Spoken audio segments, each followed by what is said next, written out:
Topic preview. Audio and captions begin in 85 seconds. Ever wonder if someone else is secretly pulling the strings behind your every yes? Or is your brain just taking a mysterious, invisible shortcut you didn't even know existed? We like to think we are in total control, but our minds often choose a simple path over a complex maze to make decisions quickly. It often begins with the rule of reciprocity, that small, unexpected gift that sparks an irresistible human drive to give something back. Or perhaps it's the quiet power of commitment, where a tiny first step, like a single signature on a paper, gently leads you toward a much larger leap tomorrow. We find comfort in the influence of authority, deferring to the expert in the lab coat, and we find ourselves saying yes more easily to those we simply like or find common ground with. Then the pressure starts to build. A ticking clock warns us of the scarcity effect, triggering that deep-seated fear of losing out on a fleeting opportunity.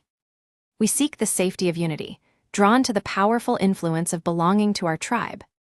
But we don't just act alone. We constantly scan the horizon for social proof, instinctively following the lead of the crowd.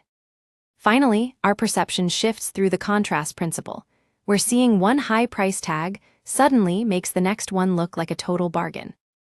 It is a fascinating, hidden dance of influence, and once you know the steps, you can master the rules of persuasion. So, if I came to your house and asked to install a massive, ugly public service billboard right on your front lawn, I mean, you'd probably slam the door in my face, right? Oh, absolutely. Without hesitation. Right. But what if I told you that by getting you to agree to display, like a tiny 2-inch postcard first, you'd actually be 400% more likely to agree to that giant billboard later? I mean, it sounds totally absurd, but it's a proven psychological trap. And it's really just one of the underlying mechanisms we're looking at today. Welcome to the deep dive. You brought this fascinating slide deck to us, detailing Dr. Robert Cialdini's science of yes, basically these 7 universal rules of persuasion. And we really want to look at the why. Like, why do our brains fall for these real-world tricks? Well, honestly, because we're just exhausted. I mean, we like to think we make rational, calculated choices. Sure, we all think we're perfectly logical. Exactly. But in reality, modern life is just this endless barrage of decisions. So to keep our brains from short-circuiting, we rely on heuristics. Basically, mental shortcuts that put our decision-making on autopilot. Okay, let's unpack this autopilot. Because looking through these real-world examples, it seems like some of these triggers are, intensely personal, like reciprocity. Right. So we are biologically hardwired to repay favors. Take the classic restaurant study. When waiters give customers a single mint with the check, tips went up about 3%. Okay, not bad. But if the waiter paused, looked at the table, and said, "For you nice people, an extra mint," tips skyrocketed by 23%. Wait, really? A 23% jump just for, like, a 20-cent candy and a generic compliment? That feels way too easy. Well, think people would see right through it, right? Yeah, aren't people cynical enough to realize the waiter is just trying to inflate the tip? Well, the autopilot completely bypasses that cynicism. The brain detects an unexpected personalized gift and instantly creates this feeling of social debt.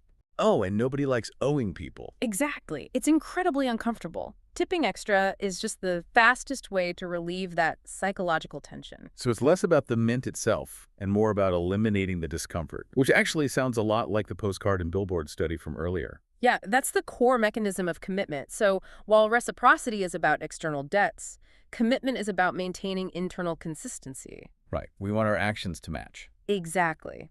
Once those homeowners agreed to put up that tiny, safe-driving postcard, they silently shifted their own self-image. They became, safe-driving advocates. So when asked to put up the billboard weeks later, saying no would mean violating their new identity.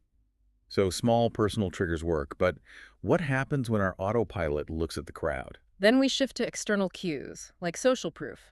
In times of uncertainty, our brain minimizes cognitive load by simply copying the herd. Think about hotels. They used to leave cards begging people to reuse towels to save the environment. Oh yeah, I see those everywhere. Right, but they barely worked.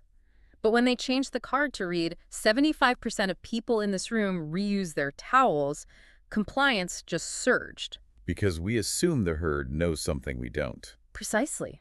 And we see the same deferral of judgment with authority.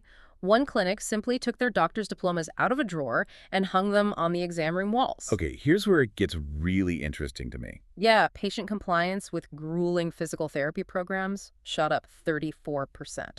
The diploma essentially gives the patient's brain permission to stop evaluating the advice. The critical thinking just shuts down because the wall says expert. Which leads to another powerful shortcut liking and its newer counterpart, unity. I mean, we naturally say yes to people we like. Negotiators who share personal info before talking business reach successful outcomes 90% of the time. Wow, 90% just from chatting first. Yeah. But unity, which was added in 2016, goes beyond just sharing a hobby. It's about a deeply shared identity, like you are one of us. Think tight-knit corporate cultures. So we have these triggers rooted in connection. But this slide deck also highlights persuasion, driven by sheer panic. Ah, the fear factor, scarcity. It's totally driven by loss aversion. When we see only 2 left on a website, the fear of missing out overrides our rational evaluation of whether we even need the item. We value what is dwindling simply because our options are closing. Exactly. And if we connect this to the bigger picture, persuasion isn't just about connection. It's also about what we might lose. Plus, these tricks can be stacked with a bonus rule contrast. Oh, right. The human brain is terrible at judging absolute value, isn't it? Terrible. It only understands relative value. If you see a $1,000 price tag crossed out with a new price of $200, your perception permanently shifts. Because compared to $1,000, $200 feels light as a feather. Yeah, the 200 feels like a total steal. So what does this all mean for you listening? If everyone's walking around with these predictable autopilot buttons, are we just meant to manipulate each other? Not at all. The real takeaway here is diagnosing the psychological blockage. Real persuasion is about matching the right rule to the right problem.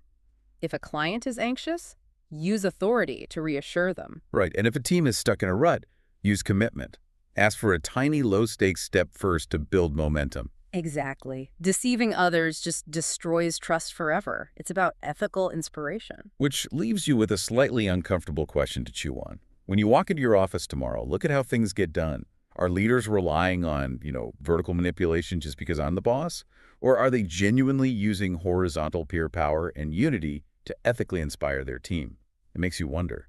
Next time you agree to a new project, are you making a rational career choice? Or did someone just hand you a psychological mint? Hi, thanks for watching. If you want more videos like this, please subscribe to my channel. Bye.